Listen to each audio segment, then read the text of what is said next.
जो सन्त्रासवादी गोष्ठी काम करिसंती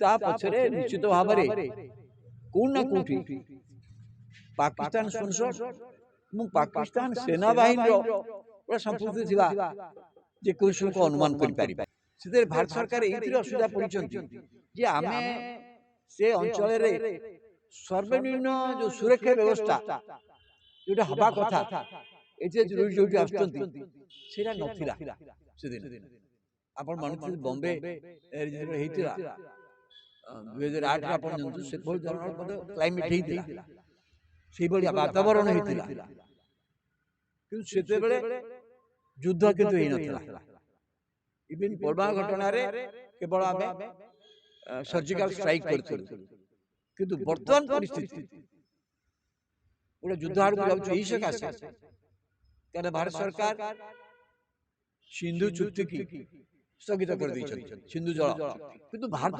गोटे आधार युद्ध परिस्थिति कर युद्ध हम बोली कहूँ युद्ध निहाती हम एक कही पार कारण भारत पाकिस्तान भितर युद्ध केवल हम ना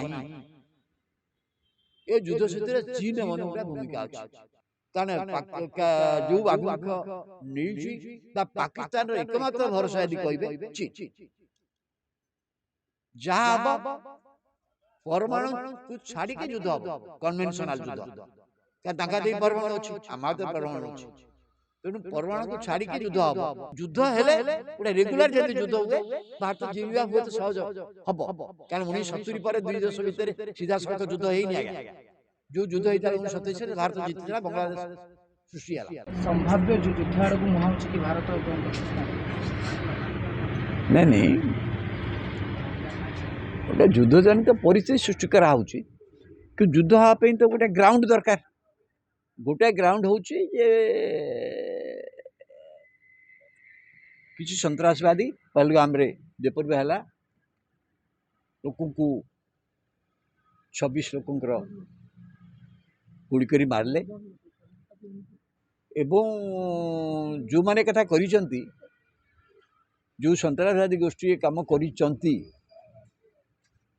ता पछरे निश्चित भाव कोण ना कोठी पाकिस्तान स्पॉन्सर्ड पाकिस्तान सेना बाहिनी संपुक्ति थिबा जे कौशल को अनुमान करि पारिबो सेमान सहित काश्मीर जड़े दी जन जो माने भी एते संपुक्त बोली से घर भी है किंतु यही गोटा जिनटा गोटे युद्ध जनित परिस्थिति सृष्टि करने मुख्य कारण है कारण पाकिस्तान पक्षर यही घटना रे जो रेस्पॉन्स आसवा कथा जे यही माने जदि पाकिस्तान भित्तिक लोक तार पाकिस्तान से धरिकी भारत को हैंड ओवर करने कथा किंतु एभली गोटे अवस्था हो जाइए गोटे पाखे भारत केंद्र सरकार असुविधार पड़ी नहीं ये गोटे कथा काश्मीर रे होगला गोटे पर्यटन स्थली कहूता स्थान हजार हजार लोक आसुले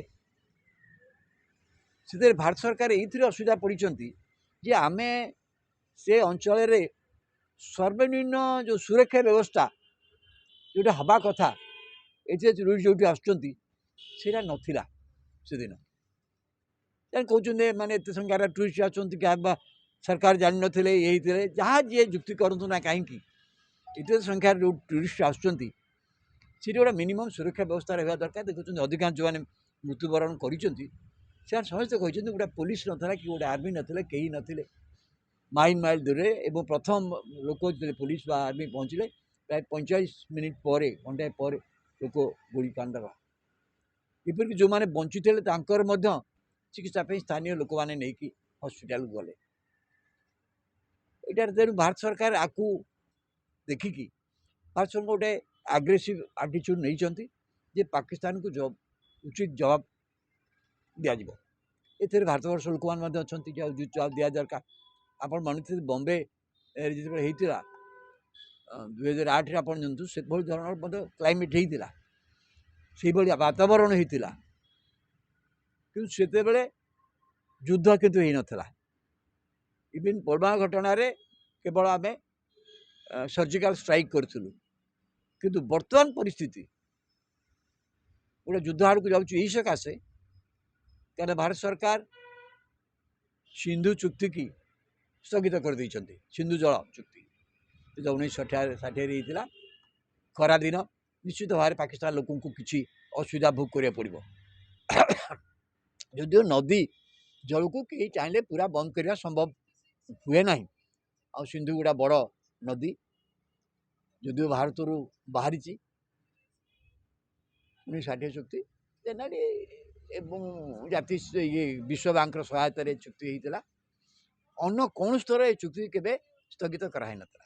ଆମେ ଏତିକି କରିଛୁ ନା ନାହିଁ, ପାକିସ୍ତାନ କହିଦେଲା ଯେ ସିମଲା ଚୁକ୍ତି ମଧ୍ୟ ବି ବାତିଲ। ସିମଲା ଚୁକ୍ତି ମାନେ କ'ଣ? ସିମଲା ଚୁକ୍ତିରେ ଆମେ LOC ଯେଉଁଟା ଅଛନ୍ତି, ଲାଇନ୍ ଅଫ୍ ଆକ୍ଚୁଆଲ୍ କଣ୍ଟ୍ରୋଲ ଯେଉଁଟା ଅଛି କାଶ୍ମୀରରେ, ସେଇଟାକୁ ସମସ୍ତେ ମାନିବେ ଏବଂ ଦୁଇ ଦେଶ ଭିତରେ ଯାହା ସମସ୍ୟା ଅଛି ଦ୍ୱିପାକ୍ଷିକ ଆଲୋଚନା ଜରିଆରେ ସମାଧାନ ହେବ। ଏଥିରେ ତୃତୀୟ ପକ୍ଷ କେହି ରହିବେନି। ଯଦି ସୀମାଟାକୁ ନ ମାନିବା LOCଟାକୁ, ପାକିସ୍ତାନ ବି ପଶିପାରିବ, ଭାରତ ବର୍ଷ ପଶିପାରିବ। ଯଦି ସୀମାଟାକୁ କେହି ନ ମାନିବା ତାହେଲେ ଭାରତ ସୈନ୍ୟ ବି ଯାଇପାରିବେ।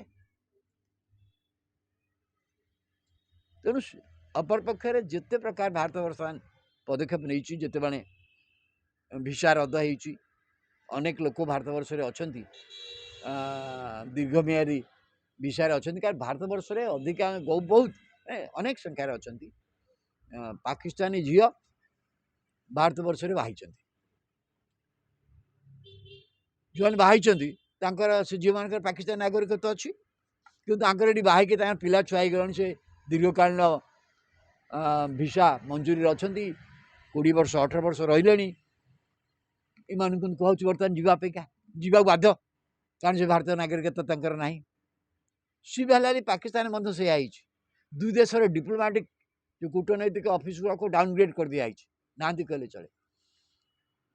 ଉଭୟ ଦେଶର ତିନି ବାହିନୀର, ଆମର ଯେମିତି ତିନି ବାହିନୀର ସେନାଙ୍କୁ ସତର୍କ କରି ଦିଆହେଇଛି, ମୋବିଲାଇଜେସନ୍ ହେଉଛି, ତାଙ୍କର ବି ହେଉଛି। କିନ୍ତୁ ଭାରତ ପାଇଁ ଗୋଟିଏ ଆଧାର ମୁଁ କିନ୍ତୁ ଯୁଦ୍ଧ ପରିସ୍ଥିତି କରିଛନ୍ତି, କିନ୍ତୁ ଯୁଦ୍ଧ ହେବ ବୋଲି ମୁଁ ଏବେ ବି କହୁନି। ଯୁଦ୍ଧ ନିହାତି ହେବ ଏକଥା ମୁଁ ଏବେ ବି କହିପାରୁନି, କାରଣ ଭାରତ ପାକିସ୍ତାନ ଭିତରେ ଯୁଦ୍ଧ କେବଳ ହେବ ନାହିଁ। ଏ ଯୁଦ୍ଧ ସେଥିରେ ଚୀନର ମଧ୍ୟ ଗୋଟେ ଭୂମିକା ଅଛି। ଚୀନର ପାକିସ୍ତାନ ସହିତ ସମ୍ପର୍କ ବହୁତ ନିବିଡ଼। ଚୀନର ପାକିସ୍ତାନର ପରସ୍ପର ପ୍ରତି ସ୍ୱାର୍ଥ ବହୁତ ନିବିଡ଼। ଆମେ ପାକିସ୍ତାନ ପଟେ ଆମର ସେନାବାହିନୀ କି ପାକିସ୍ତାନ ସେନାଠୁ ଆମ ସେନାର ଶକ୍ତି ଅଧିକ ବୋଲି ଆମର ବିଶ୍ୱାସ ନିଶ୍ଚିତ ଭାବରେ। କିନ୍ତୁ ଯଦି ଚୀନ ମଧ୍ୟ ସେହି ସମୟରେ ଆମକୁ କିଛି ଅସୁବିଧା ସୃଷ୍ଟି କରେ, ତାହେଲେ ଆମେ କ'ଣ, ଆମେ ଚୀନ ପଟୁ ମଧ୍ୟ ସୈନ୍ୟ କାଢ଼ିକି ନେଇପାରିବାନି, ସେଠି ମଧ୍ୟ ରଖିବା। ଏବଂ ଚୀନ କି ପ୍ରକାର କାଣ୍ଡ କରିବା ଆମକୁ ଜଣା ନାହିଁ। ଚୀନ ଏବେ ଗୋଟେ ବଡ଼ ଧରଣର ଡ୍ୟାମ୍ ବ୍ରହ୍ମପୁତ୍ର ଉପରେ କରୁଛି, ଯେଉଁଟାକି ଭାରତ ଅବଜେକ୍ଟ କରିଛି, କାରଣ ବ୍ରହ୍ମପୁତ୍ର ଚୀନରୁ ବାହାରିଛି। ଯଦି ଆମେ ଏକଥା କରୁ, ସେ କଥା ମଧ୍ୟ ଆମେ କହୁ ତୁମେ କରିପାରିବନି। ଗୋଟେ ଜଳ ଗୋଟା ଦେଶରୁ ଆଉ ଗୋଟେ ଦେଶକୁ ଆସିଲେ ମଧ୍ୟ ଜଳ ଉପରେ ସମ୍ପୂର୍ଣ୍ଣ ଅଧିକାର, ଉପରେ ଯେଉଁ ଦେଶ ଅଛି ତାର ସମ୍ପୂର୍ଣ୍ଣ ଅଧିକାର ନୁହେଁ।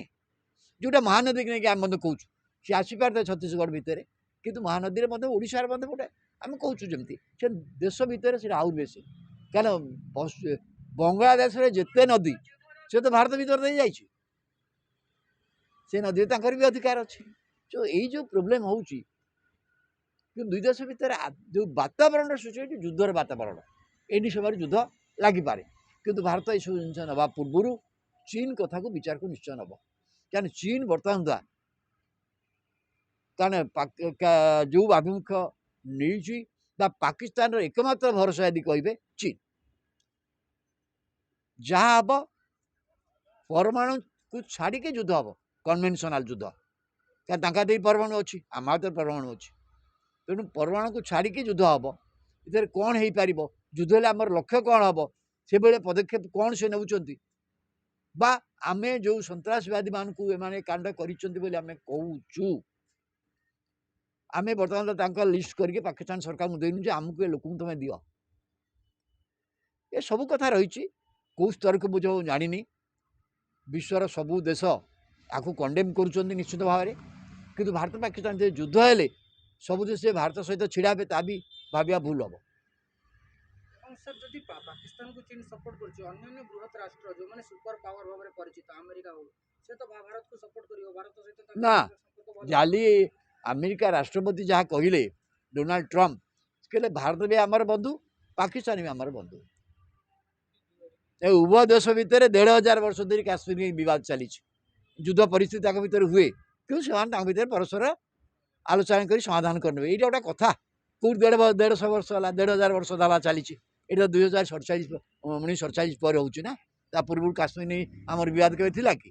ତେଣୁ ଏମିତିଆ ବାଜେ କଥା ସେ କହୁଛନ୍ତି ତେଣୁ ତାଙ୍କ ଉପରେ ବିଶ୍ୱାସ ବି ନାହିଁ। କାରଣ ପାକିସ୍ତାନ ବୈଦେଶିକ ମନ୍ତ୍ରୀ ଯାହା କହିଲେ ଏ ଦେଶର ମନ୍ତ୍ରୀ ଯେ ଆମକୁ ଏଇ ସନ୍ତ୍ରାସବାଦୀ କାର୍ଯ୍ୟକଳାପରେ ଲିପ୍ତ କରିଥିଲେ ଲଗେଇଥିଲେ କାମରେ ଆମେରିକା ସେ ତ କହୁଛନ୍ତି ଯେ ଯାହା ହଉ ଏ ସ୍ତରରେ ପାକିସ୍ତାନ ଆମେରିକା ଆମକୁ ପୁରା ସାହାଯ୍ୟ କରେ ମୋ ବିଶ୍ୱାସ ନାହିଁ। ତାହେଲେ ଆମ ପାଇଁ ଆମେରିକା ଅପେକ୍ଷା ବହୁତ ବଡ଼ କଥା ହେଉଛି ଚୀନ କାରଣ ଚୀନ ଆମର ଗୋଟେ ପଡ଼ୋଶୀ ରାଷ୍ଟ୍ର ଲାଗିଛି ତେଣୁ ଚୀନର ଆଭିମୁଖ୍ୟଟା ବହୁତ ଗୁରୁତ୍ୱପୂର୍ଣ୍ଣ। ତେଣୁ କିନ୍ତୁ ସିଚୁଏସନ୍ ଯାହା ଦେଖିବେ ଯଦି ମୋବିଲାଇଜେସନ୍ ଆପଣ ଦେଖିବେ ଗୋଟେ ଯୁଦ୍ଧ ପାଇଁ ଯାହା ଯାହା ମୋବିଲାଇଜେସନ୍ କରାଯିବା କଥା ସେ ସଂକ୍ରାନ୍ତରେ ସବୁ ମୋବିଲାଇଜେସନ୍ ବର୍ତ୍ତମାନ ଉଭୟ ପକ୍ଷରୁ କରାଯାଉଛି। ଖାଲି ଯଦି ନିଆଁ ଜଳିବା ପାଇଁ ସବୁ ପ୍ରକାର ଉପକରଣ କରିଦିଆଯାଇଛି ନିଆଁଟା କେତେବେଳେ ଲାଗିବ ସବୁବେଳେ କିନ୍ତୁ ନିଆଁ ଲଗାଇବାଟା ବହୁତ ଗୁରୁତ୍ୱପୂର୍ଣ୍ଣ। କିଏ ନିଆଁ ଲଗାଇବ କେଉଁ ପରିସ୍ଥିତିରେ ନିଆଁ ଲାଗିବ କାରଣ ତାର କନସିକ୍ୱେନ୍ସ ଯୁଦ୍ଧର କନସିକ୍ୱେନ୍ସ ପାକିସ୍ତାନ ପାଇଁ ଯେମିତି ଅଛି ଯୁଦ୍ଧର କନସିକ୍ୱେନ୍ସ ଭାରତ ପାଇଁ ମଧ୍ୟ ଅଛି। ତେଣୁ ସେଇଟାକୁ ବିଚାର କରି କରିବେ ମୁଁ ଭାବୁଛି ପ୍ରଧାନମନ୍ତ୍ରୀ ମୋଦି ଦେଖନ୍ତୁ ଯାହା ହେଲେ ମଧ୍ୟ ବି ସେ 10-12 ବର୍ଷ ଧରି ଭାରତବର୍ଷର ପ୍ରଧାନମନ୍ତ୍ରୀ ରହିଲେଣି ତାଙ୍କର ଗୋଟେ ମ୍ୟାଚୁରିଟି ଆସିଗଲାଣି ବିଶ୍ୱର ଜଣେ ଅଗ୍ରଣୀ ନେତା ଭାବରେ ତାଙ୍କର ଗୋଟେ ମ୍ୟାଚୁରିଟି ଆସିଗଲାଣି। ତେଣୁ ସିଏ ଗୋଟେ ହତାଶିଆ ହଠାତ୍ ଗୋଟେ କିଛି କରିଦେବା ପୂର୍ବରୁ ସିଏ ନିଶ୍ଚୟ ସବୁ ଦିଗ ପ୍ରତି ଦୃଷ୍ଟି ଦେବେ। କିନ୍ତୁ ଯୁଦ୍ଧ ହେଲେ ଗୋଟେ ରେଗୁଲାର ଯଦି ଯୁଦ୍ଧ ହୁଏ ଭାରତ ଜିଣିବା ହୁଏତ ସହଜ ହେବ କାରଣ 1970 ପରେ ଦୁଇ ଦେଶ ଭିତରେ ସିଧାସଳଖ ଯୁଦ୍ଧ ହେଇନି ଆଜ୍ଞା। ଯେଉଁ ଯୁଦ୍ଧ ହେଇଥିଲା 1927 ଭାରତ ଜିତିଥିଲା ବାଂଲାଦେଶ ସୃଷ୍ଟି ହେଲା ସେମିତି ଗୋଟେ ଯୁଦ୍ଧ ଯେ ବର୍ତ୍ତମାନ ପାଇଁ ପରିବେଶ ଆସିଛି ବୋଲି କହିହେବନି। ବାଂଲାଦେଶ ତ ସେଠିକାର ବାଂଲାଦେଶର ମୁସଲମାନ ମାନେ ଚାହୁଁଥିଲେ ବି ଏ ଯୁଦ୍ଧ ହେଇକି ଭାରତ ଆମକୁ ମୁକ୍ତି ଦେଉ ବୋଲି କିନ୍ତୁ ବର୍ତ୍ତମାନ ପରିସ୍ଥିତିଟା କ'ଣ ଦେଖିବାକୁ ପଡ଼ିବ ଏବଂ ପରିସ୍ଥିତି ଯାହା ହେଉନା କାହିଁକି ପ୍ରସ୍ତୁତି କିନ୍ତୁ ଯାହା ହେଇଛି ସମ୍ପୂର୍ଣ୍ଣ ଯୁଦ୍ଧ ପାଇଁ ପ୍ରସ୍ତୁତ ହେଇଛି। ନିଆଁ ମାନେ ଯାଉ କହନ୍ତି ଇଏ ଲଗେଇବା ନିଆଁ ଲଗେଇବା ପୂର୍ବରୁ ଯେମିତି ସବୁ ଜିନିଷ କାଠ ଫାଟ ସବୁ ଯୋଡ଼ିକି ରଖା ହେଇଯାଇଥାଏ ସବୁ ଯୋଡ଼ିକି ରଖା ହେଇଗଲାଣି କଥା ହେଉଛି ନିଆଁ ଲାଗିବ ନା ନାହିଁ କିଛି କହିବ।